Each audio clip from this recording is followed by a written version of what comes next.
ఈ పల్లెటూరు బైకు ఈ నిదానస్తుడు ఇతను అసలు ఏమి నాకు ఒక టోటల్ చెప్పాలంటే ఇతను మాత్రం అసలు నాకు వద్దు సార్. ఇక ఏంటి నేను ఈ డ్రెస్ లో ఎలా ఉన్నాను? ఒక్క నిమిషం ఉండు. 2 చేతులు చాపు. అలా ఉన్నావు. ఏం పంది అన్నా చిల్లర ఎంత ఉందిరా? టేబుల్నా బ్యాంకులోనా? నీ ముఖానికి బ్యాంక్ అకౌంట్ ఒకటా?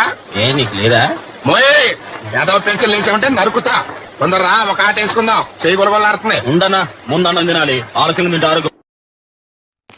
బాబాయ్ నేను కూడా కార్లో ముందు కూర్చుంటాను బాబాయ్. ముందు కూర్చుంటావా? దేనికి? నాకు పనుంది బాబాయ్, తొందరగా వెళ్ళాలి.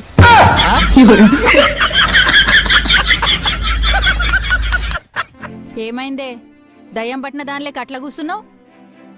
ఏం లేదు మమ్మీ, డిప్రెషన్లోకి వెళ్ళిపోతా అనిపిస్తుంది. ఏడికి పోయేలేదు, సప్పుడు చేయక ఇంట్లోనే కూసో. ఎప్పుడు చూసినా ఆడికి పోవాలనా ఈడికి పోవాలనా? కాళ్ళకేమైనా చక్రాలు కట్టుకున్నావు? పైసలున్నాయా నీ దగ్గర? మమ్మీ ఏంది డిప్రెషన్ అంటే? నన్ను పిచ్చిదాన్ని చేయక నీకు చెప్తున్నా. ఒక్క రూపాయి కూడా ఇయ్య. పడ్డ కథలు సాలిగా.